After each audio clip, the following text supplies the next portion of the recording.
안녕하십니까, 책도리입니다. 오늘 소개해드릴 책은 나이 들지 않는 절대 원칙입니다. 저자는 안지현. 저자 소개를 간단하게 하겠습니다. 톱 여배우, 재벌가 자제, 기업인 등 셀럽들의 노화 관리를 전담하며 VIP 주치의로 불리는 비만 항노화 전문 의사이다.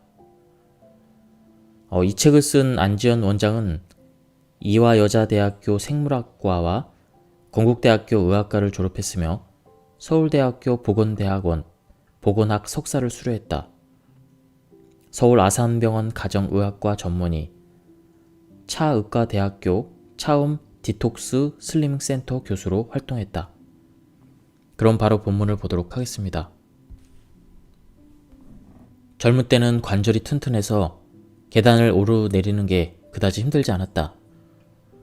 과식이나 폭음을 해도 금세 몸이 회복되고 먹는 양을 잠깐 조절하는 것만으로 비교적 쉽게 살이 빠진다. 대사가 활발한 덕분이다.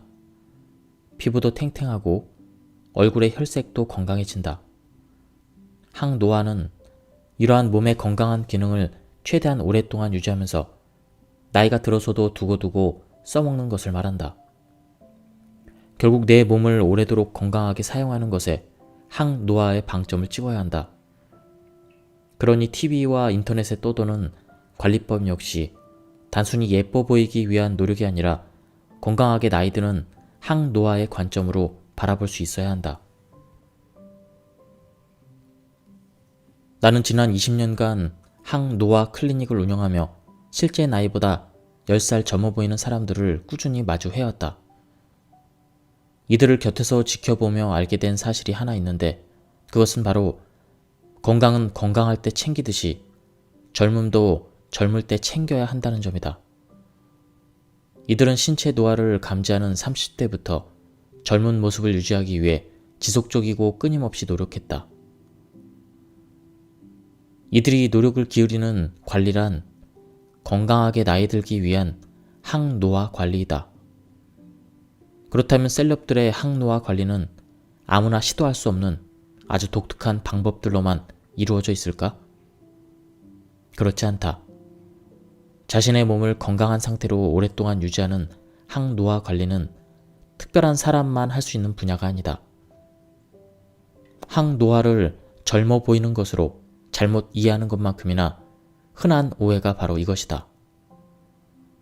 이들은 40대가 되면 적극적으로 운동하고 그림을 그리는 등 취미 활동을 하며 건강하게 스트레스를 해소하려고 노력한다. 더 나아가 불면증을 해결하고 건강에 이로운 방향으로 삶을 재정비하고 라이프 스타일을 만들어 실천한다. 결국 나이를 거스를 수는 없지만 적극적인 관리 덕분에 대중들로부터 부러움 섞인 시선을 받는 것이다. 전반적인 건강관리로 신체 노화 속도를 늦춘 결과 남들보다 젊어 보이는 동안이 된 것이다. 이들의 관리 원칙은 크게 두 가지를 꼽을 수가 있다. 첫째, 꾸준히 한다. 둘째, 무리하지 않는다. 위의 두 가지 원칙은 아주 쉬워 보이지만 결코 만만하지 않다.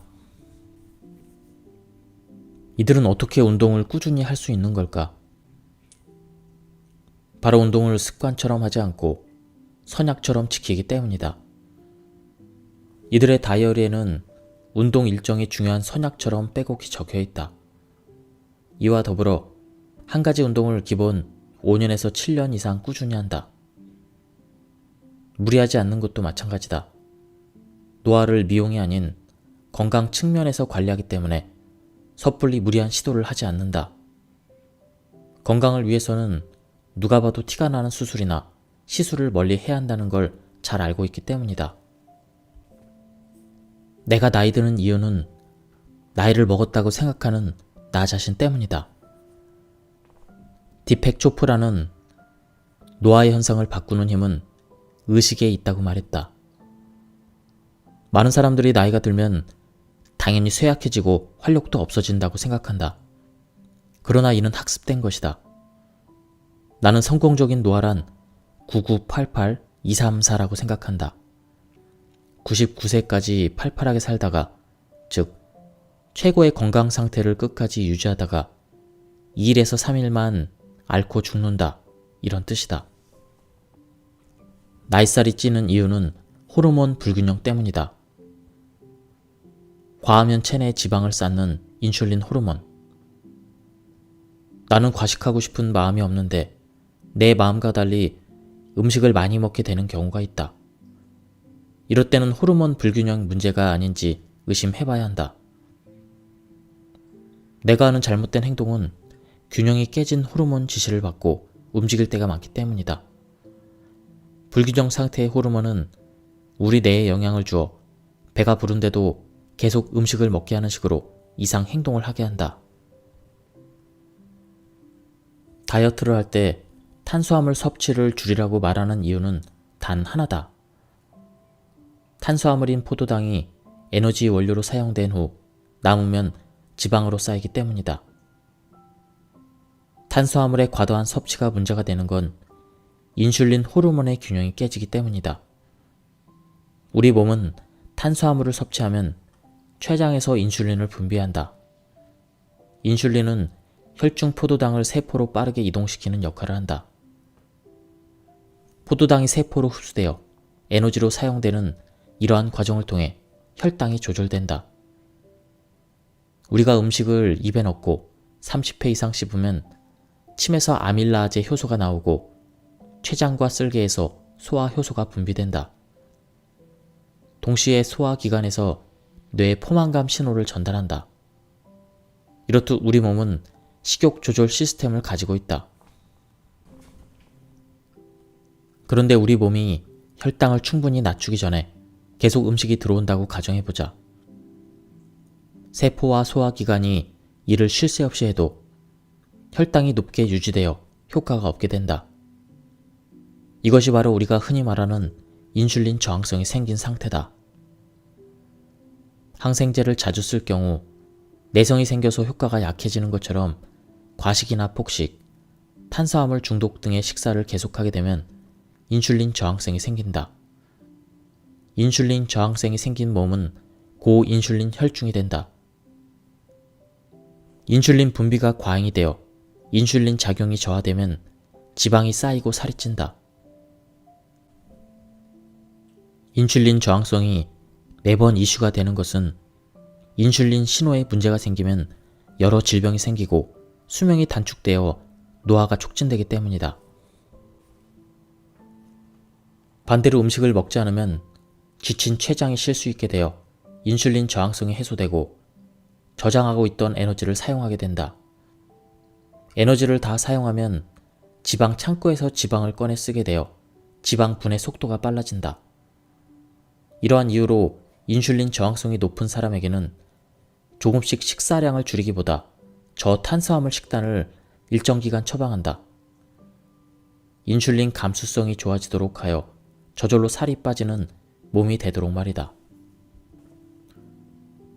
공복 인슐린 농도가 평균보다 너무 높아 정상 범위로 낮춰야 한다는 진단이 나오면 인슐린 호르몬 다이어트를 해야 한다. 인슐린 농도가 항상 높은 사람은 먹는 양을 줄여도 생각보다 살이 잘 안 빠진다. 다이어트 첫 2주간은 인슐린이 천천히 느리게 분비되도록 당 지수가 낮은 저인슐린 식사를 해야 한다. 그동안 많이 들어온 저탄수화물 고지방 식사보다는 저탄수화물 고단백질 식사가 되어야 한다. 인슐린 호르몬 불균형일 때 체중 감량과 지방이 분해되는 몸을 만들려면 밥, 빵, 면 같은 탄수화물을 줄이고 줄인 비율만큼 단백질을 높이는 식사를 해야 한다. 고기에는 단백질뿐만 아니라 포화 지방도 들어가 있으므로 가능한 한 저포화 지방 고단백 식사를 추천한다. 탄수화물을 줄인 자리에는 치즈, 요구르트, 달걀, 살코기, 생선을 먹으면 인슐린 농도가 자연스럽게 낮아진다. 고기를 못 먹는 경우에는 콩, 호두, 아몬드, 두유, 두부, 브로콜리, 아스파라거스, 시금치 등 식물성 단백질의 섭취를 늘리면 된다. 인슐린 수치가 안정되면 그때부터 지방을 분해하는 유전자 스위치가 켜진다. 그동안 지방 분해가 되기는커녕 지방이 쌓이기만 했던 몸이 지방을 분해하기 시작하는 것이다. 저열량 식단을 함께 실천하면 평균적으로 7일간 1.5에서 2kg 정도 감량이 되고 14일간 지속하면 4에서 6kg 정도 감량하는 효과가 있다. 인슐린이 정상 수치에 접어들면서 체중 감량 속도가 나면 그때부터 탄수화물 섭취량을 늘려도 좋은데 그렇다고 갑자기 살이 찌지는 않는다. 지방 분해가 시작되었기 때문에 예전보다 지방이 덜 쌓이기 때문이다. 다만 다시 탄수화물 위주의 식사가 되지 않도록 주의해야 한다. 저탄수화물, 고단백질 식사를 할 때 주의할 점은 식사 시간을 규칙적으로 지키는 것이다. 인슐린 저항성은 정제 탄수화물을 많이 섭취해서 생기기도 하지만 음식을 쉬지 않고 지속적으로 자주 먹어서 인슐린 농도가 계속 높은 상태를 유지할 때도 발생한다. 그러므로 식사를 4시간에서 5시간 간격으로 규칙적으로 해야 인슐린 농도가 낮게 유지되고 인슐린 호르몬 불균형을 해소할 수 있다. 렙틴은 지방 세포에서 나오는 호르몬이다. 일반적으로 인슐린 농도가 높으면 렙틴 저항성도 높은 경향이 있다. 렙틴 호르몬의 역할은 사람의 뇌가 충분히 먹어서 배부르다, 그만 먹어도 되겠다, 이와 같은 포만감을 인식하도록 하는 것이다. 이러한 렙틴 호르몬의 균형이 깨지면 아무리 과식과 폭식을 해도 식욕을 쉽게 멈출 수 없게 된다. 사람의 정상 체온이 36.5도인 것처럼 포만감을 느끼는 기준점도 적정 수치가 있다. 식욕 조절 호르몬인 렙틴은 지방과 뇌에 식욕 정보를 전달하는 역할을 함으로써 어느 정도 먹으면 배부른 느낌을 들도록 한다. 포만감 기준점을 조절하는 리모컨이 바로 렙틴인 것이다. 그런데 과식이나 폭식을 하는 사람은 이 신호가 망가져 음식을 계속 먹는 경우가 많다. 내 몸에 설정된 포만감 기준점이 너무 높게 설정된 탓이다. 이처럼 포만감을 느끼는 렙틴 호르몬이 제대로 작동하지 않게 되면 포만감의 기준점이 올라간다. 기준점이 한번 올라가면 쉽게 내려가지 않는 것은 물론 자꾸만 올라가려는 지독히도 고집스러운 특징이 있다. 감정적인 허기와 우울한 기분이 스트레스 호르몬인 코르티솔 수치를 올려 식욕을 자극하고 포만감의 기준점을 올리는 데 기여한다. 체지방이 많을수록 지방 세포에서 렙틴이 많이 분비되며 렙틴 저항성이 생긴다. 지방이 많은데도 지방과 뇌 의욕을 연결하는 리모컨이 제대로 작동하지 않아 뇌는 지방이 부족한 줄 알고 포만감을 못 느끼게 된다. 그 결과 식욕 억제가 제대로 이루어지지 않고 내 의지와는 별개로 식욕을 감당하지 못하는 지경에 이르고 만다. 렙틴은 인슐린과 세트로 움직이는 특성이 있어서 인슐린 호르몬 농도가 높으면 렙틴 저항성이 있다고 판단한다. 렙틴 호르몬의 불균형을 바로잡는 방법은 생각보다 간단하다. 바로 인슐린 호르몬 불균형을 개선하면 된다. 인슐린 과다를 해결하면 저절로 렙틴 저항성을 해결할 수 있다. 자연스럽게 수치가 정상으로 되돌아오고 적정 체중과 체지방을 잘 유지하며 식욕이 줄어들게 된다. 만성 스트레스는 코르티솔 분비를 지속적으로 자극해서 혈당을 상승시키고 인슐린 저항성과 렙틴 저항성을 일으킨다. 그 결과 살이 찌는 것이다. 스트레스가 뱃살을 찌우고 체중을 늘리는 것은 역시 당연하다. 우리는 평소에 크고 작은 스트레스를 느끼지만 몸은 스트레스 호르몬을 분비할 때가 정해져 있다. 바로 저혈당일 때다. 장기간 저혈당으로 떨어진 상태라면 몸에서는 생명을 위협하는 비상사태라고 생각해서 스트레스 호르몬인 코르티솔을 분비한다. 그러므로 극단적인 저열량 다이어트를 하면 몸이 스트레스 상태를 선포하여 필연적으로 다시 체중 증가를 불러일으킬 수밖에 없다. 야근이나 과로를 하거나 잠을 제대로 못 자거나 늦은 시간까지 스마트폰을 보는 등의 생활은 스트레스 호르몬을 마구 분비하는 일이다. 스트레스 호르몬이 발동하면 신진대사가 망가져 호르몬 불균형이 생긴다. 나도 모르게 스트레스로 살이 찌게 되는 것이다. 스트레스 지수가 높은 사람은 자신도 모르게 초콜릿 같은 단 음식을 자꾸 먹게 된다. 단당류가 빨리 몸으로 들어와야 포도당을 에너지로 사용해 일을 할 수 있기 때문이다. 또한 스트레스성 폭식을 일삼기도 한다. 배가 고픈 것과 상관없이 스트레스를 받을 때마다 음식을 찾는 사람은 코르티솔 호르몬에 문제가 생긴 것은 아닌지 확인해 볼 필요가 있다. 코르티솔 호르몬이 과다하게 분비된 사람은 스트레스성 폭식을 다스리는 식욕 억제 처방을 받는 것보다 스트레스 호르몬을 낮추는 약을 먹는 것이 훨씬 효과적이다. 또한 잠을 충분히 자는지, 평소에 피로가 많이 쌓이진 않은지, 몸에 나쁜 음식 위주로 먹는 것은 아닌지, 나에게 스트레스로 작용하는 환경을 점검해 보는 것이 좋다. 무엇보다 스트레스 원인을 제거하는 것이 중요하다. 쉬지 않고 일하는지, 인간관계에서 끊임없이 감정 소비를 하는지, 밤늦게까지 게임이나 핸드폰을 쥐고 있는지, 번아웃이 되는 생활을 지속하고 있는지 등 자신의 라이프 스타일을 돌아봐야 한다. 코르티솔 호르몬이 높은 사람은 커피를 많이 마실수록 호르몬 수치가 더 높아질 수도 있다. 카페인도 코르티솔 호르몬 분비를 촉진시키므로 커피를 끊을 수 있다면 하루에 한 잔만 마시는 게 좋다. 나이가 들수록 호르몬 수치는 떨어진다. 한 가지 예로 성장 호르몬이 분비되지 않으면 내장 지방이 늘고 뱃살이 금방 찐다. 만약 성장 호르몬을 채우면 어떻게 될까? 뱃살이 쉽게 빠지게 된다. 잠을 제대로 못 자도 살이 찐다. 수면 호르몬인 멜라토닌과 행복 호르몬인 세로토닌이 부족하기 때문이다. 아침에 일어나면 창문을 열고 햇빛을 보는 것이 중요한 이유가 바로 여기에 있다.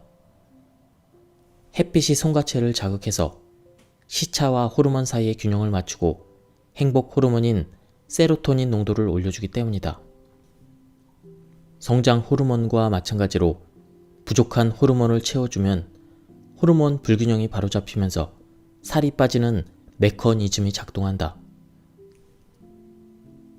나이가 들수록 체내 내의 콜레스테롤, 중성지방, 당 독소가 증가해서 피가 끈적해진다.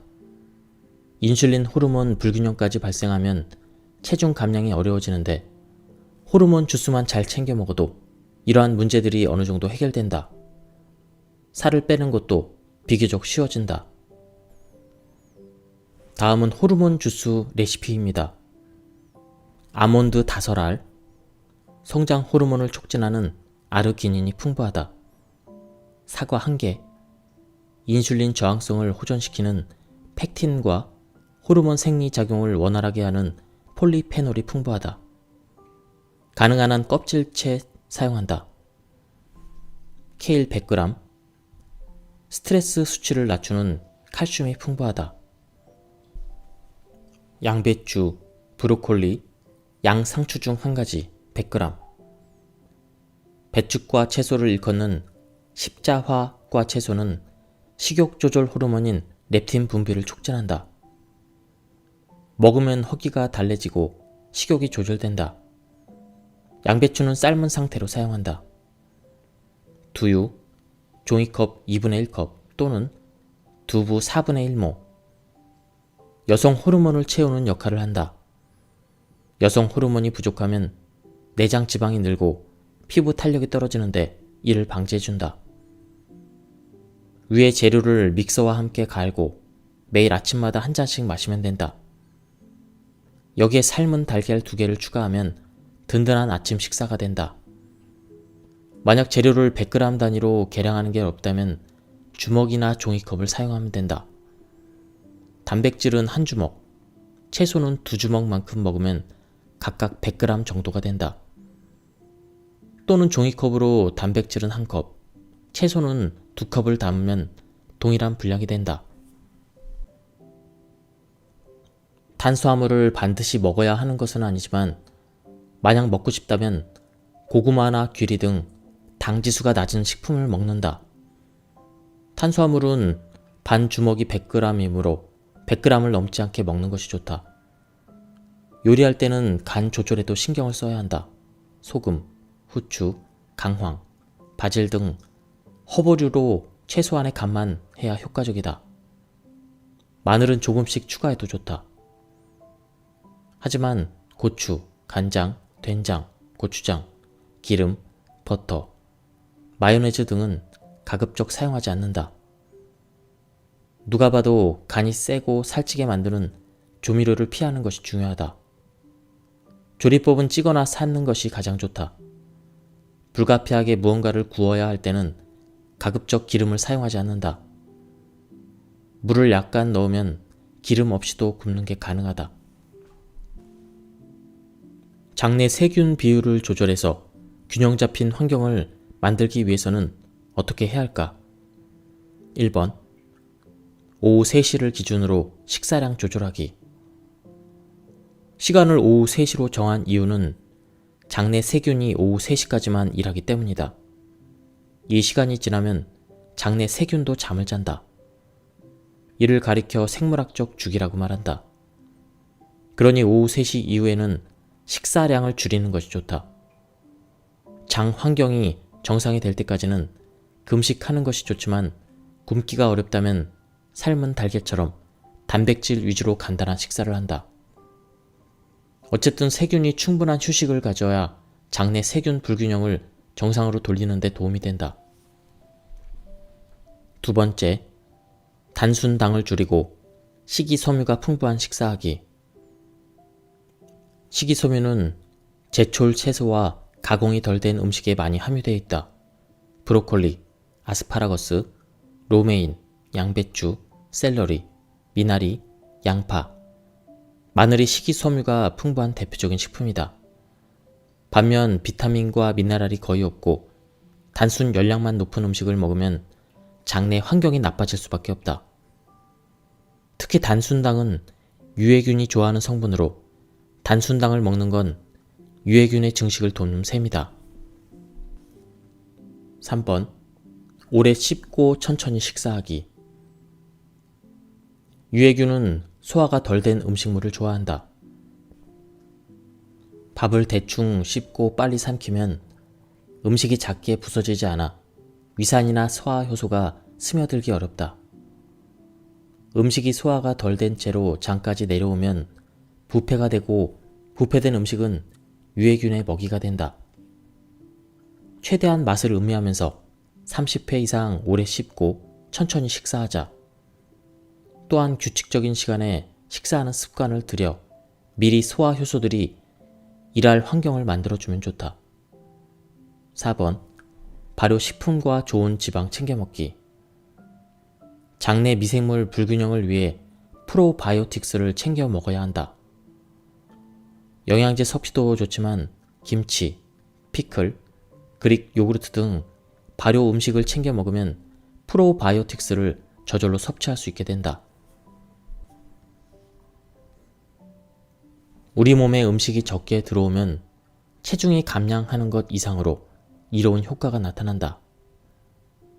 바로 정화작용이다.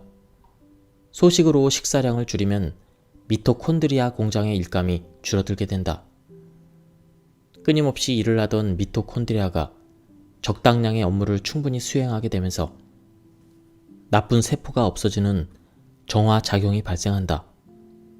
이와 더불어 미토콘드리아의 고장난 엔진은 제거되고 건강한 미토콘드리아 엔진만 남게 된다. 우리를 괴롭히던 염증이 줄어들고 면역력이 증가하는 선순환으로 이어지게 된다. 이처럼 미토콘드리아 공장의 위기를 구하는 아주 즉각적이고 효과적인 방법은 식사량을 줄이는 것이다. 그러나 갑자기 평소보다 적게 먹는 건 쉬운 일은 아니다. 배고픔을 참는 것도 어렵지만 적게 먹거나 굶으면 구죽이 빠지지 않을까? 이런 걱정을 하게 된다. 게다가 20, 30대도 아니고 건강을 챙기기에 집중해야 되는 40, 50대에게 소식과 단식은 자칫 위험한 선택처럼 느껴질 수도 있다. 먹으면서 단식 효과를 얻는 초열량 식사. 과체중에서 적정 체중으로 살을 빼는 가장 효과적인 식사법은 따로 있다. 바로 하루에 800칼로리 이하의 열량으로 음식을 섭취를 제한하는 초열량 식사이다. 열량을 제한하며 식사량을 줄이면 건강에 해로운 것이 아니라 오히려 건강한 몸으로 변한다. 체내에 영양소가 공급되지 않으니 몸은 비상사태에 돌입하면서 세포의 분열과 성장을 멈추게 된다. 몸은 스스로 살기 위해 그때부터 몸속에 있는 나쁜 세포들을 먹이로 취하며 자가포식 상태로 접어든다. 자가포식이란 풍랑이 닥치면 배의 무게를 줄이기 위해 필요한 짐을 내다 버리는 것처럼 우리 몸도 평소처럼 충분한 양의 음식이 들어오지 않으면 불필요한 체내 물질을 없애버리는 것이다. 그 결과 몸이 정화되며 수명이 연장되는 원리가 작동하게 된다. 초열량 식단은 단순히 적게 먹는 것이 아니라 단백질을 적절히 먹는 식단이어야 한다. 초열량으로 소식을 하더라도 양질의 단백질을 놓치지 않는 식사로 건강을 챙기면서 살을 빼야 한다. 필요한 영양소를 배제한 채 무작정 최소한으로 먹으면 탈모가 생기고 피부가 푸석푸석해지며 면역력이 떨어진다. 그러나 단백질을 올바르게 충분히 먹으며 소식을 하는 초열량 식사는 탈모나 면역력 저하의 부작용을 걱정하지 않아도 된다. 운동을 하기 너무 힘들다면 운동을 했을 때 체내에 유사한 효과가 일어나는 단식을 해보는 건 어떨까? 나는 이렇게 과학적이고 계획적인 단식을 먹단이라고 부른다. 주기적으로 먹고 단식하고 먹고 단식한다는 뜻이다. 앞에서 말했듯 단식을 하면 우리 몸은 음식이 들어오지 않아 비상사태에 돌입한다. 이때 몸은 스스로 살기 위해 나쁜 세포를 먹어치우며 자가 포식을 한다. 이는 정화작용의 긍정적인 측면이 있지만 자기 포식을 반복하는 것은 좋지 않다.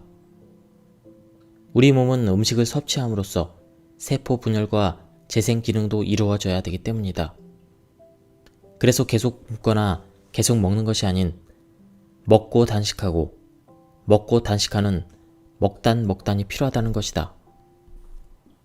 다음은 저자가 소개하는 구체적인 단식 방법입니다. 16대 8 단식. 하루 24시간 중 8시간만 먹고 16시간을 굶는 방법이다. 만약 아침 7시에 밥을 먹었다면 오후 3시까지만 먹을 수 있다. 또는 낮 12시에 식사를 시작했다면 저녁 8시까지 먹을 수 있다.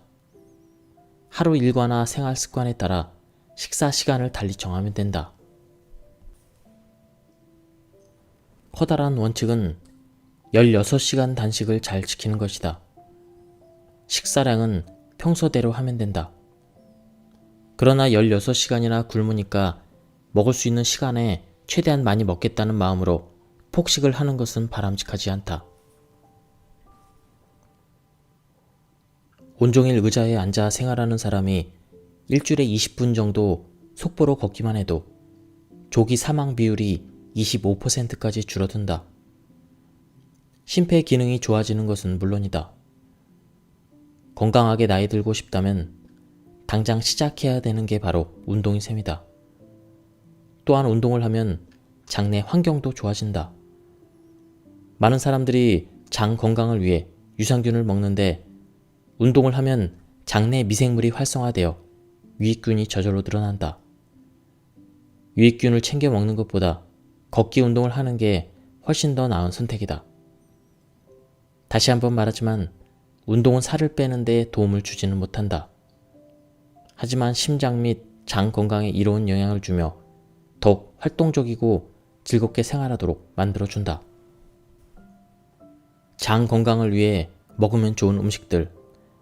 장내 미생물을 건강하게 유지하기 위해서는 유익균이 먹이로 삼을 수 있는 음식을 먹어야 한다. 장에서 유익균의 먹이가 되려면 위에서 흡수되지 않고 장까지 내려갈 수 있어야 한다. 이러한 조건을 갖춘 음식으로는 통곡물, 아스파라거스, 우엉, 약혼, 올리고당이 풍부한 말린 자두, 잘 익은 바나나, 치커리 등이 있다. 올리고당은 유익균의 먹이로 훌륭하다. 미국 국립의료보건원 과학자들은 규칙적인 운동이 과도하게 높아진 코르티솔 수치를 정상 수치로 낮추고 대사 과정에서 일어나는 조직 파괴를 막는다고 밝혔다. 스트레스를 줄일 수 없다면 과도한 코르티솔 호르몬이라도 줄여야 한다.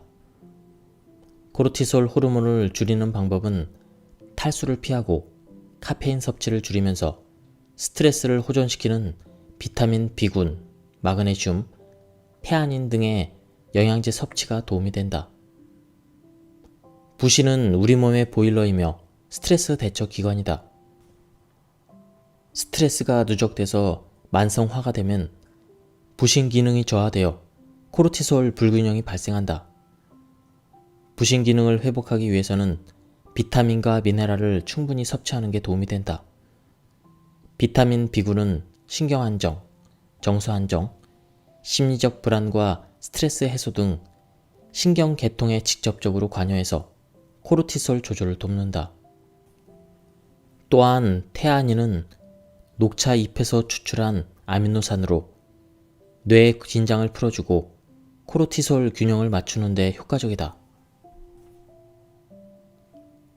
피부도 단식이 필요하다. 이 책에는 여성의 피부가 가장 좋았을 때는 전쟁 중이었을 때라고 하는 내용이 나온다. 그만큼 피부는 무엇을 하지 않아도 스스로 재생하는 힘을 갖고 있다는 뜻이다. 나는 이 책에 나온 대로 아무것도 바르지 않고 화장품을 끊으라고 권하는 것이 아니다. 그러나 우리의 피부가 지나치게 많은 화장품을 필요로 하지 않는다는 그 시각에서는 어느 정도 공감하는 바이다. 오랫동안 변비약을 먹으면 장이 스스로 움직이는 법을 잊는다. 약이 알아서 대변 활동을 도와주기 때문에 굳이 장이 직접 움직일 필요가 없는 것이다. 지나친 화장품 사용으로 피부 역시 스스로 힘을 잃게 만들지 말았으면 좋겠다. 보톡스에 대해서 바로 잡아야 될 오해가 있다. 바로 보톡스를 맞는다고 무조건 주름이 펴지는 것은 아니라는 점이다.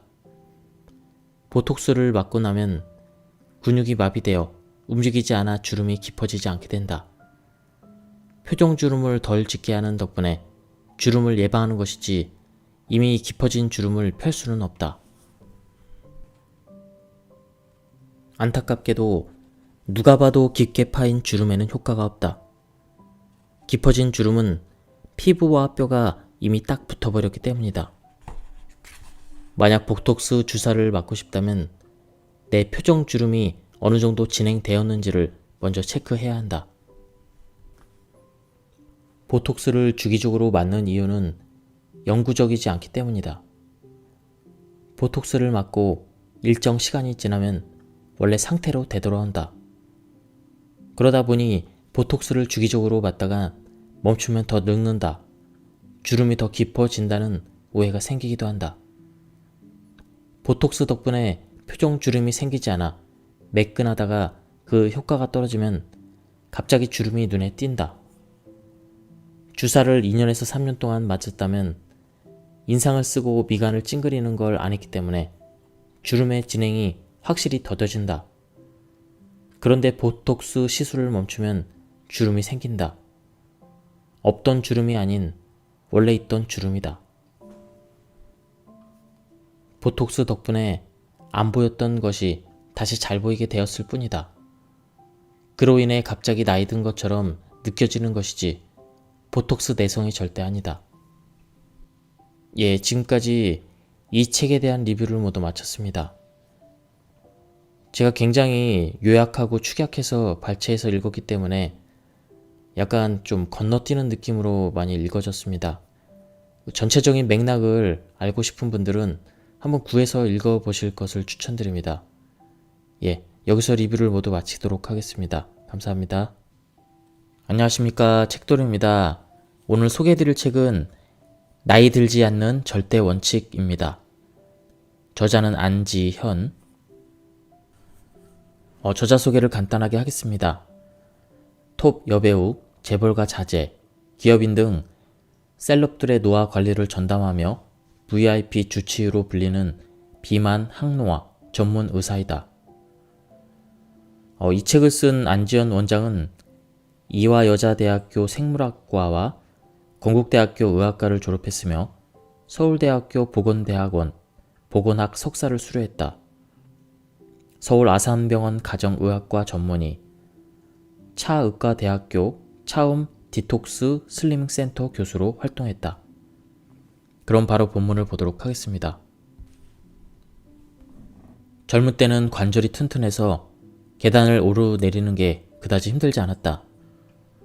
과식이나 폭음을 해도 금세 몸이 회복되고 먹는 양을 잠깐 조절하는 것만으로 비교적 쉽게 살이 빠진다. 대사가 활발한 덕분이다. 피부도 탱탱하고 얼굴의 혈색도 건강해진다.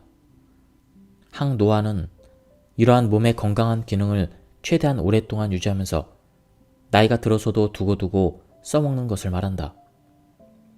결국 내 몸을 오래도록 건강하게 사용하는 것에 항노화의 방점을 찍어야 한다.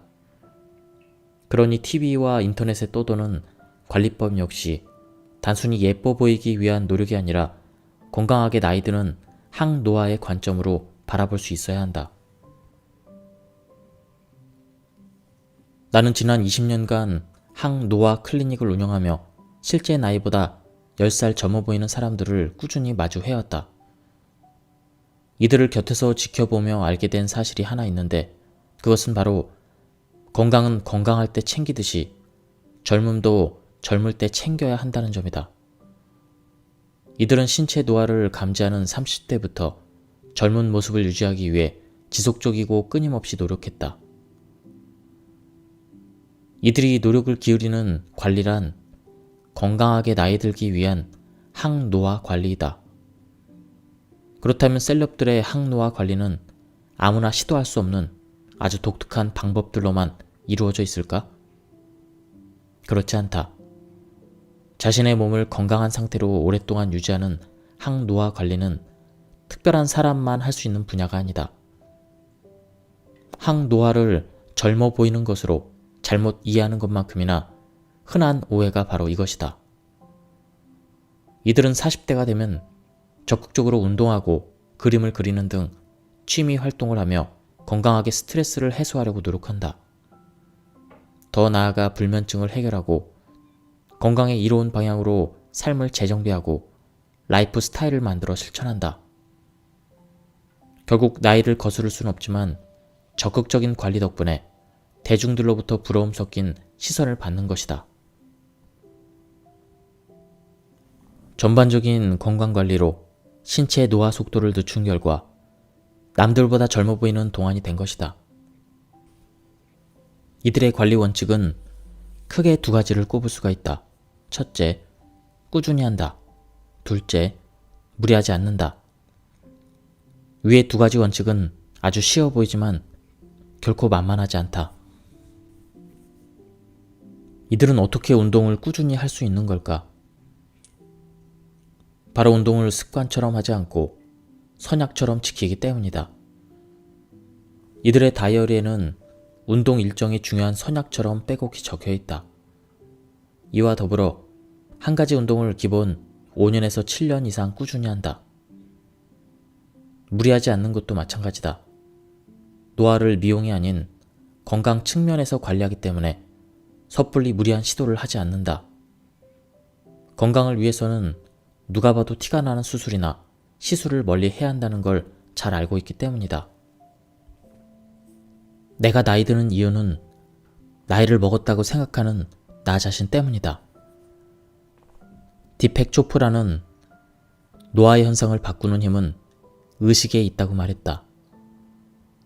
많은 사람들이 나이가 들면 당연히 쇠약해지고 활력도 없어진다고 생각한다. 그러나 이는 학습된 것이다.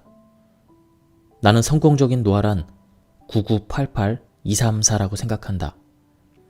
99세까지 팔팔하게 살다가, 즉 최고의 건강 상태를 끝까지 유지하다가 2일에서 3일만 앓고 죽는다, 이런 뜻이다.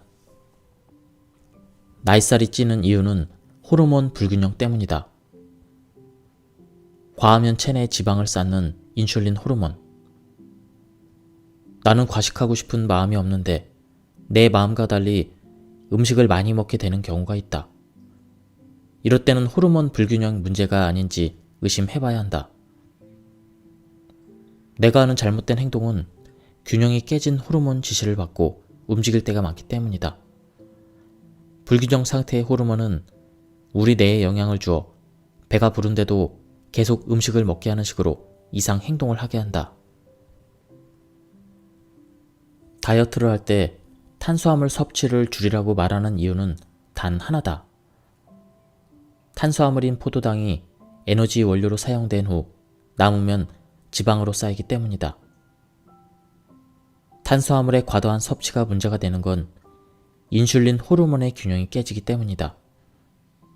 우리 몸은 탄수화물을 섭취하면 췌장에서 인슐린을 분비한다. 인슐린은 혈중 포도당을 세포로 빠르게 이동시키는 역할을 한다. 포도당이 세포로 흡수되어 에너지로 사용되는 이러한 과정을 통해 혈당이 조절된다. 우리가 음식을 입에 넣고 30회 이상 씹으면 침에서 아밀라아제 효소가 나오고 췌장과 쓸개에서 소화 효소가 분비된다. 동시에 소화기관에서 뇌에 포만감 신호를 전달한다. 이렇듯 우리 몸은 식욕 조절 시스템을 가지고 있다. 그런데 우리 몸이 혈당을 충분히 낮추기 전에 계속 음식이 들어온다고 가정해보자. 세포와 소화기관이 이를 쉴 새 없이 해도 혈당이 높게 유지되어 효과가 없게 된다. 이것이 바로 우리가 흔히 말하는 인슐린 저항성이 생긴 상태다. 항생제를 자주 쓸 경우 내성이 생겨서 효과가 약해지는 것처럼 과식이나 폭식, 탄수화물 중독 등의 식사를 계속하게 되면 인슐린 저항성이 생긴다. 인슐린 저항성이 생긴 몸은 고인슐린 혈중이 된다. 인슐린 분비가 과잉이 되어 인슐린 작용이 저하되면 지방이 쌓이고 살이 찐다. 인슐린 저항성이 매번 이슈가 되는 것은 인슐린 신호에 문제가 생기면 여러 질병이 생기고 수명이 단축되어 노화가 촉진되기 때문이다. 반대로 음식을 먹지 않으면 지친 췌장이 쉴 수 있게 되어 인슐린 저항성이 해소되고 저장하고 있던 에너지를 사용하게 된다. 에너지를 다 사용하면 지방 창고에서 지방을 꺼내 쓰게 되어 지방 분해 속도가 빨라진다. 이러한 이유로 인슐린 저항성이 높은 사람에게는 조금씩 식사량을 줄이기보다 저탄수화물 식단을 일정 기간 처방한다. 인슐린 감수성이 좋아지도록 하여 저절로 살이 빠지는 몸이 되도록 말이다. 공복 인슐린 농도가 평균보다 너무 높아 정상 범위로 낮춰야 한다는 진단이 나오면 인슐린 호르몬 다이어트를 해야 한다. 인슐린 농도가 항상 높은 사람은 먹는 양을 줄여도 생각보다 살이 잘 안 빠진다. 다이어트 첫 2주간은 인슐린이 천천히 느리게 분비되도록 당 지수가 낮은 저인슐린 식사를 해야 한다. 그동안 많이 들어온 저탄수화물 고지방 식사보다는 저탄수화물 고단백질 식사가 되어야 한다. 인슐린 호르몬 불균형일 때 체중 감량과 지방이 분해되는 몸을 만들려면 밥, 빵, 면 같은 탄수화물을 줄이고 줄인 비율만큼 단백질을 높이는 식사를 해야 한다. 고기에는 단백질뿐만 아니라 포화 지방도 들어가 있으므로 가능한 한 저포화 지방 고단백 식사를 추천한다. 탄수화물을 줄인 자리에는 치즈, 요구르트, 달걀, 살코기, 생선을 먹으면 인슐린 농도가 자연스럽게 낮아진다. 고기를 못 먹는 경우에는 콩, 호두, 아몬드, 두유, 두부, 브로콜리, 아스파라거스, 시금치 등 식물성 단백질의 섭취를 늘리면 된다. 인슐린 수치가 안정되면 그때부터 지방을 분해하는 유전자 스위치가 켜진다. 그동안 지방 분해가 되기는커녕 지방이 쌓이기만 했던 몸이 지방을 분해하기 시작하는 것이다. 저열량 식단을 함께 실천하면 평균적으로 7일간 1.5에서 2kg 정도 감량이 되고 14일간 지속하면 4에서 6kg 정도 감량하는 효과가 있다. 인슐린이 정상 수치에 접어들면서 체중 감량 속도가 나면 그때부터 탄수화물 섭취량을 늘려도 좋은데 그렇다고 갑자기 살이 찌지는 않는다. 지방 분해가 시작되었기 때문에 예전보다 지방이 덜 쌓이기 때문이다. 다만 다시 탄수화물 위주의 식사가 되지 않도록 주의해야 한다. 저탄수화물, 고단백질 식사를 할 때 주의할 점은 식사 시간을 규칙적으로 지키는 것이다. 인슐린 저항성은 정제 탄수화물을 많이 섭취해서 생기기도 하지만 음식을 쉬지 않고 지속적으로 자주 먹어서 인슐린 농도가 계속 높은 상태를 유지할 때도 발생한다. 그러므로 식사를 4시간에서 5시간 간격으로 규칙적으로 해야 인슐린 농도가 낮게 유지되고 인슐린 호르몬 불균형을 해소할 수 있다. 렙틴은 지방 세포에서 나오는 호르몬이다. 일반적으로 인슐린 농도가 높으면 렙틴 저항성도 높은 경향이 있다. 렙틴 호르몬의 역할은 사람의 뇌가 충분히 먹어서 배부르다, 그만 먹어도 되겠다, 이와 같은 포만감을 인식하도록 하는 것이다. 이러한 렙틴 호르몬의 균형이 깨지면 아무리 과식과 폭식을 해도 식욕을 쉽게 멈출 수 없게 된다. 사람의 정상 체온이 36.5도인 것처럼 포만감을 느끼는 기준점도 적정 수치가 있다. 식욕 조절 호르몬인 렙틴은 지방과 뇌에 식욕 정보를 전달하는 역할을 함으로써 어느 정도 먹으면 배부른 느낌을 들도록 한다. 포만감 기준점을 조절하는 리모컨이 바로 렙틴인 것이다. 그런데 과식이나 폭식을 하는 사람은 이 신호가 망가져 음식을 계속 먹는 경우가 많다. 내 몸에 설정된 포만감 기준점이 너무 높게 설정된 탓이다. 이처럼 포만감을 느끼는 렙틴 호르몬이 제대로 작동하지 않게 되면 포만감의 기준점이 올라간다. 기준점이 한번 올라가면 쉽게 내려가지 않는 것은 물론 자꾸만 올라가려는 지독히도 고집스러운 특징이 있다.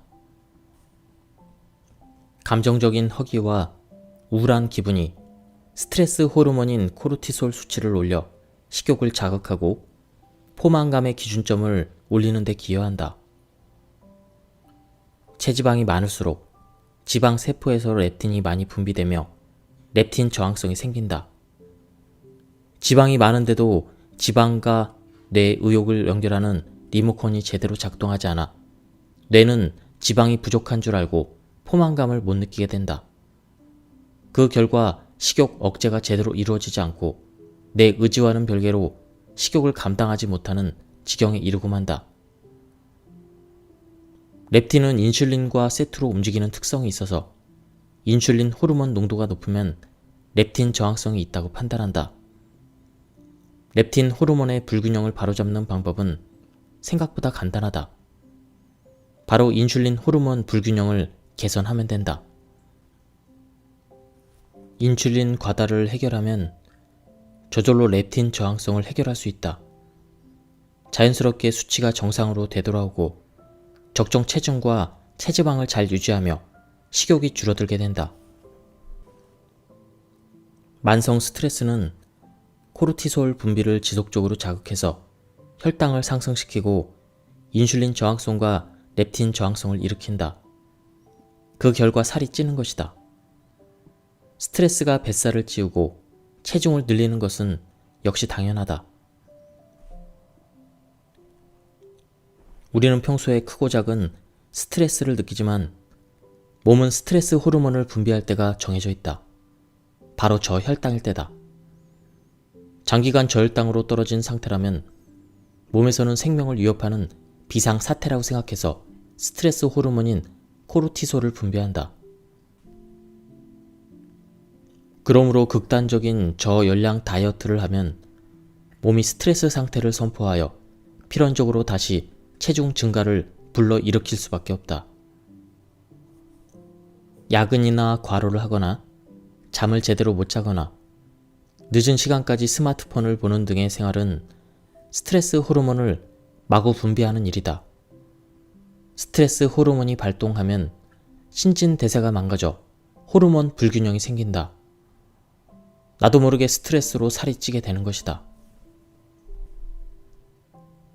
스트레스 지수가 높은 사람은 자신도 모르게 초콜릿 같은 단 음식을 자꾸 먹게 된다.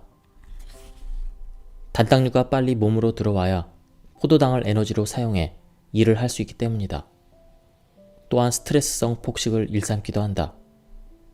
배가 고픈 것과 상관없이 스트레스를 받을 때마다 음식을 찾는 사람은 코르티솔 호르몬에 문제가 생긴 것은 아닌지 확인해 볼 필요가 있다. 코르티솔 호르몬이 과다하게 분비된 사람은 스트레스성 폭식을 다스리는 식욕 억제 처방을 받는 것보다 스트레스 호르몬을 낮추는 약을 먹는 것이 훨씬 효과적이다. 또한 잠을 충분히 자는지, 평소에 피로가 많이 쌓이지는 않은지, 몸에 나쁜 음식 위주로 먹는 것은 아닌지, 나에게 스트레스로 작용하는 환경을 점검해 보는 것이 좋다. 무엇보다 스트레스 원인을 제거하는 것이 중요하다. 쉬지 않고 일하는지, 인간관계에서 끊임없이 감정 소비를 하는지, 밤늦게까지 게임이나 핸드폰을 쥐고 있는지, 번아웃이 되는 생활을 지속하고 있는지 등 자신의 라이프 스타일을 돌아봐야 한다. 코르티솔 호르몬이 높은 사람은 커피를 많이 마실수록 호르몬 수치가 더 높아질 수도 있다. 카페인도 코르티솔 호르몬 분비를 촉진시키므로 커피를 끊을 수 있다면 하루에 한 잔만 마시는 게 좋다. 나이가 들수록 호르몬 수치는 떨어진다. 한 가지 예로 성장 호르몬이 분비되지 않으면 내장 지방이 늘고 뱃살이 금방 찐다. 만약 성장 호르몬을 채우면 어떻게 될까? 뱃살이 쉽게 빠지게 된다. 잠을 제대로 못 자도 살이 찐다. 수면 호르몬인 멜라토닌과 행복 호르몬인 세로토닌이 부족하기 때문이다. 아침에 일어나면 창문을 열고 햇빛을 보는 것이 중요한 이유가 바로 여기에 있다. 햇빛이 송가체를 자극해서 시차와 호르몬 사이의 균형을 맞추고 행복 호르몬인 세로토닌 농도를 올려주기 때문이다.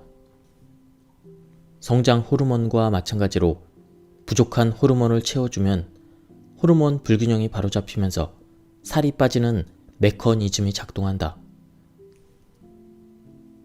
나이가 들수록 체내의 콜레스테롤, 중성지방, 당 독소가 증가해서 피가 끈적해진다. 인슐린 호르몬 불균형까지 발생하면 체중 감량이 어려워지는데 호르몬 주스만 잘 챙겨 먹어도 이러한 문제들이 어느 정도 해결된다. 살을 빼는 것도 비교적 쉬워진다. 다음은 호르몬 주스 레시피입니다. 아몬드 5알, 성장 호르몬을 촉진하는 아르기닌이 풍부하다. 사과 1개, 인슐린 저항성을 호전시키는 펙틴과 호르몬 생리작용을 원활하게 하는 폴리페놀이 풍부하다. 가능한 한 껍질채 사용한다. 케일 100g, 스트레스 수치를 낮추는 칼슘이 풍부하다. 양배추, 브로콜리, 양상추 중 한 가지 100g, 배축과 채소를 일컫는 십자화과 채소는 식욕 조절 호르몬인 렙틴 분비를 촉진한다. 먹으면 허기가 달래지고 식욕이 조절된다. 양배추는 삶은 상태로 사용한다. 두유, 종이컵 2분의 1컵 또는 두부 4분의 1모. 여성 호르몬을 채우는 역할을 한다. 여성 호르몬이 부족하면 내장 지방이 늘고 피부 탄력이 떨어지는데 이를 방지해준다. 위의 재료를 믹서와 함께 갈고 매일 아침마다 한 잔씩 마시면 된다. 여기에 삶은 달걀 2개를 추가하면 든든한 아침 식사가 된다. 만약 재료를 100g 단위로 계량하는 게 어렵다면 주먹이나 종이컵을 사용하면 된다. 단백질은 1주먹, 채소는 2주먹만큼 먹으면 각각 100g 정도가 된다. 또는 종이컵으로 단백질은 1컵, 채소는 2컵을 담으면 동일한 분량이 된다. 탄수화물을 반드시 먹어야 하는 것은 아니지만 만약 먹고 싶다면 고구마나 귀리 등 당지수가 낮은 식품을 먹는다. 탄수화물은 반 주먹이 100g이므로 100g을 넘지 않게 먹는 것이 좋다. 요리할 때는 간 조절에도 신경을 써야 한다. 소금, 후추, 강황, 바질 등 허브류로 최소한의 간만 해야 효과적이다. 마늘은 조금씩 추가해도 좋다. 하지만 고추, 간장, 된장, 고추장, 기름, 버터, 마요네즈 등은 가급적 사용하지 않는다. 누가 봐도 간이 세고 살찌게 만드는 조미료를 피하는 것이 중요하다. 조리법은 찌거나 삶는 것이 가장 좋다. 불가피하게 무언가를 구워야 할 때는 가급적 기름을 사용하지 않는다. 물을 약간 넣으면 기름 없이도 굽는 게 가능하다. 장내 세균 비율을 조절해서 균형 잡힌 환경을 만들기 위해서는 어떻게 해야 할까? 1번. 오후 3시를 기준으로 식사량 조절하기. 시간을 오후 3시로 정한 이유는 장내 세균이 오후 3시까지만 일하기 때문이다. 이 시간이 지나면 장내 세균도 잠을 잔다. 이를 가리켜 생물학적 주기라고 말한다. 그러니 오후 3시 이후에는 식사량을 줄이는 것이 좋다. 장 환경이 정상이 될 때까지는 금식하는 것이 좋지만 굶기가 어렵다면 삶은 달걀처럼 단백질 위주로 간단한 식사를 한다. 어쨌든 세균이 충분한 휴식을 가져야 장내 세균 불균형을 정상으로 돌리는 데 도움이 된다. 2번째, 단순당을 줄이고 식이섬유가 풍부한 식사하기. 식이섬유는 제철 채소와 가공이 덜 된 음식에 많이 함유되어 있다. 브로콜리, 아스파라거스, 로메인, 양배추, 샐러리, 미나리, 양파, 마늘이 식이섬유가 풍부한 대표적인 식품이다. 반면 비타민과 미네랄이 거의 없고 단순 열량만 높은 음식을 먹으면 장내 환경이 나빠질 수밖에 없다. 특히 단순당은 유해균이 좋아하는 성분으로 단순당을 먹는 건 유해균의 증식을 돕는 셈이다. 3번. 오래 씹고 천천히 식사하기. 유해균은 소화가 덜 된 음식물을 좋아한다. 밥을 대충 씹고 빨리 삼키면 음식이 작게 부서지지 않아 위산이나 소화 효소가 스며들기 어렵다. 음식이 소화가 덜 된 채로 장까지 내려오면 부패가 되고 부패된 음식은 유해균의 먹이가 된다. 최대한 맛을 음미하면서 30회 이상 오래 씹고 천천히 식사하자. 또한 규칙적인 시간에 식사하는 습관을 들여 미리 소화 효소들이 일할 환경을 만들어주면 좋다. 4번. 발효식품과 좋은 지방 챙겨 먹기. 장내 미생물 불균형을 위해 프로바이오틱스를 챙겨 먹어야 한다. 영양제 섭취도 좋지만 김치, 피클, 그릭 요구르트 등 발효 음식을 챙겨 먹으면 프로바이오틱스를 저절로 섭취할 수 있게 된다. 우리 몸에 음식이 적게 들어오면 체중이 감량하는 것 이상으로 이로운 효과가 나타난다. 바로 정화작용이다. 소식으로 식사량을 줄이면 미토콘드리아 공장의 일감이 줄어들게 된다. 끊임없이 일을 하던 미토콘드리아가 적당량의 업무를 충분히 수행하게 되면서 나쁜 세포가 없어지는 정화작용이 발생한다.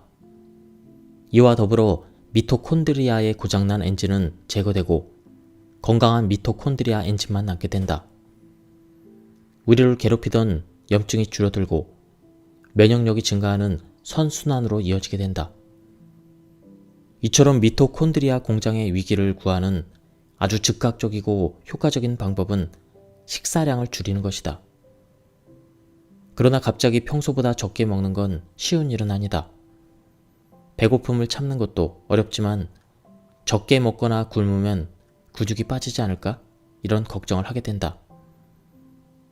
게다가 20, 30대도 아니고 건강을 챙기기에 집중해야 되는 40, 50대에게 소식과 단식은 자칫 위험한 선택처럼 느껴질 수도 있다. 먹으면서 단식 효과를 얻는 초열량 식사. 과체중에서 적정 체중으로 살을 빼는 가장 효과적인 식사법은 따로 있다. 바로 하루에 800칼로리 이하의 열량으로 음식을 섭취를 제한하는 초열량 식사이다. 열량을 제한하며 식사량을 줄이면 건강에 해로운 것이 아니라 오히려 건강한 몸으로 변한다. 체내에 영양소가 공급되지 않으니 몸은 비상사태에 돌입하면서 세포의 분열과 성장을 멈추게 된다. 몸은 스스로 살기 위해 그때부터 몸속에 있는 나쁜 세포들을 먹이로 취하며 자가포식 상태로 접어든다. 자가포식이란 풍랑이 닥치면 배의 무게를 줄이기 위해 필요한 짐을 내다 버리는 것처럼 우리 몸도 평소처럼 충분한 양의 음식이 들어오지 않으면 불필요한 체내 물질을 없애버리는 것이다. 그 결과 몸이 정화되며 수명이 연장되는 원리가 작동하게 된다. 초열량 식단은 단순히 적게 먹는 것이 아니라 단백질을 적절히 먹는 식단이어야 한다. 초열량으로 소식을 하더라도 양질의 단백질을 놓치지 않는 식사로 건강을 챙기면서 살을 빼야 한다.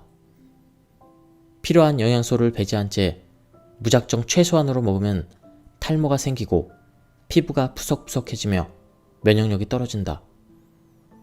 그러나 단백질을 올바르게 충분히 먹으며 소식을 하는 초열량 식사는 탈모나 면역력 저하의 부작용을 걱정하지 않아도 된다. 운동을 하기 너무 힘들다면 운동을 했을 때 체내에 유사한 효과가 일어나는 단식을 해보는 건 어떨까? 나는 이렇게 과학적이고 계획적인 단식을 먹단이라고 부른다. 주기적으로 먹고 단식하고 먹고 단식한다는 뜻이다. 앞에서 말했듯 단식을 하면 우리 몸은 음식이 들어오지 않아 비상사태에 돌입한다.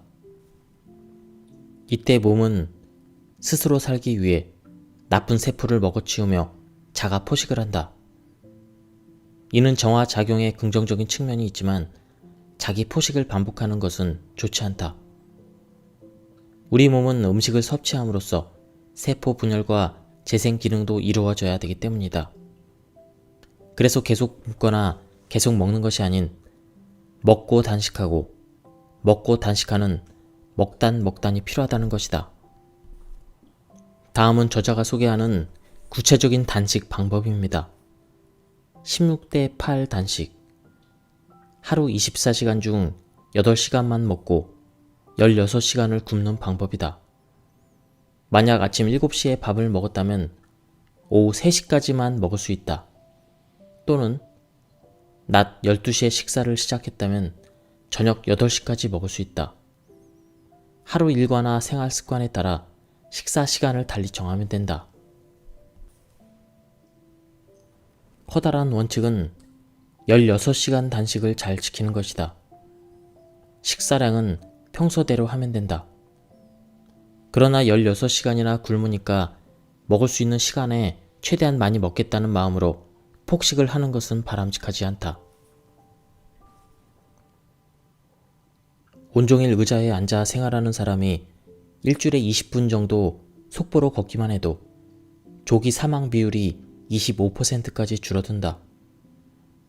심폐 기능이 좋아지는 것은 물론이다. 건강하게 나이 들고 싶다면 당장 시작해야 되는 게 바로 운동이 셈이다. 또한 운동을 하면 장내 환경도 좋아진다. 많은 사람들이 장 건강을 위해 유산균을 먹는데 운동을 하면 장내 미생물이 활성화되어 유익균이 저절로 늘어난다. 유익균을 챙겨 먹는 것보다 걷기 운동을 하는 게 훨씬 더 나은 선택이다. 다시 한번 말하지만 운동은 살을 빼는 데 도움을 주지는 못한다. 하지만 심장 및 장 건강에 이로운 영향을 주며 더욱 활동적이고 즐겁게 생활하도록 만들어준다. 장 건강을 위해 먹으면 좋은 음식들. 장내 미생물을 건강하게 유지하기 위해서는 유익균이 먹이로 삼을 수 있는 음식을 먹어야 한다. 장에서 유익균의 먹이가 되려면 위에서 흡수되지 않고 장까지 내려갈 수 있어야 한다. 이러한 조건을 갖춘 음식으로는 통곡물, 아스파라거스, 우엉, 약혼, 올리고당이 풍부한 말린 자두, 잘 익은 바나나, 치커리 등이 있다. 올리고당은 유익균의 먹이로 훌륭하다. 미국 국립의료보건원 과학자들은 규칙적인 운동이 과도하게 높아진 코르티솔 수치를 정상 수치로 낮추고 대사 과정에서 일어나는 조직 파괴를 막는다고 밝혔다. 스트레스를 줄일 수 없다면 과도한 코르티솔 호르몬이라도 줄여야 한다. 코르티솔 호르몬을 줄이는 방법은 탈수를 피하고 카페인 섭취를 줄이면서 스트레스를 호전시키는 비타민 B군, 마그네슘, 태아닌 등의 영양제 섭취가 도움이 된다. 부신은 우리 몸의 보일러이며 스트레스 대처 기관이다. 스트레스가 누적돼서 만성화가 되면 부신 기능이 저하되어 코르티솔 불균형이 발생한다. 부신 기능을 회복하기 위해서는 비타민과 미네랄을 충분히 섭취하는 게 도움이 된다. 비타민 B군은 신경 안정, 정서 안정, 심리적 불안과 스트레스 해소 등 신경 계통에 직접적으로 관여해서 코르티솔 조절을 돕는다. 또한 태아닌은 녹차 잎에서 추출한 아미노산으로 뇌의 긴장을 풀어주고 코르티솔 균형을 맞추는 데 효과적이다. 피부도 단식이 필요하다. 이 책에는 여성의 피부가 가장 좋았을 때는 전쟁 중이었을 때라고 하는 내용이 나온다. 그만큼 피부는 무엇을 하지 않아도 스스로 재생하는 힘을 갖고 있다는 뜻이다. 나는 이 책에 나온 대로 아무것도 바르지 않고 화장품을 끊으라고 권하는 것이 아니다. 그러나 우리의 피부가 지나치게 많은 화장품을 필요로 하지 않는다는 그 시각에서는 어느 정도 공감하는 바이다. 오랫동안 변비약을 먹으면 장이 스스로 움직이는 법을 잊는다. 약이 알아서 대변 활동을 도와주기 때문에 굳이 장이 직접 움직일 필요가 없는 것이다. 지나친 화장품 사용으로 피부 역시 스스로 힘을 잃게 만들지 말았으면 좋겠다. 보톡스에 대해서 바로 잡아야 될 오해가 있다. 바로 보톡스를 맞는다고 무조건 주름이 펴지는 것은 아니라는 점이다. 보톡스를 맞고 나면 근육이 마비되어 움직이지 않아 주름이 깊어지지 않게 된다. 표정주름을 덜 짓게 하는 덕분에 주름을 예방하는 것이지 이미 깊어진 주름을 펼 수는 없다. 안타깝게도 누가 봐도 깊게 파인 주름에는 효과가 없다. 깊어진 주름은 피부와 뼈가 이미 딱 붙어버렸기 때문이다. 만약 보톡스 주사를 맞고 싶다면 내 표정 주름이 어느 정도 진행되었는지를 먼저 체크해야 한다. 보톡스를 주기적으로 맞는 이유는 영구적이지 않기 때문이다. 보톡스를 맞고 일정 시간이 지나면 원래 상태로 되돌아온다. 그러다 보니 보톡스를 주기적으로 맞다가 멈추면 더 늙는다, 주름이 더 깊어진다는 오해가 생기기도 한다. 보톡스 덕분에 표정 주름이 생기지 않아 매끈하다가 그 효과가 떨어지면 갑자기 주름이 눈에 띈다. 주사를 2년에서 3년 동안 맞았다면 인상을 쓰고 미간을 찡그리는 걸 안 했기 때문에 주름의 진행이 확실히 더뎌진다. 그런데 보톡스 시술을 멈추면 주름이 생긴다. 없던 주름이 아닌 원래 있던 주름이다. 보톡스 덕분에 안 보였던 것이 다시 잘 보이게 되었을 뿐이다. 그로 인해 갑자기 나이 든 것처럼 느껴지는 것이지 보톡스 내성이 절대 아니다. 예, 지금까지 이 책에 대한 리뷰를 모두 마쳤습니다. 제가 굉장히 요약하고 축약해서 발췌해서 읽었기 때문에 약간 좀 건너뛰는 느낌으로 많이 읽어졌습니다. 전체적인 맥락을 알고 싶은 분들은 한번 구해서 읽어보실 것을 추천드립니다. 예, 여기서 리뷰를 모두 마치도록 하겠습니다. 감사합니다.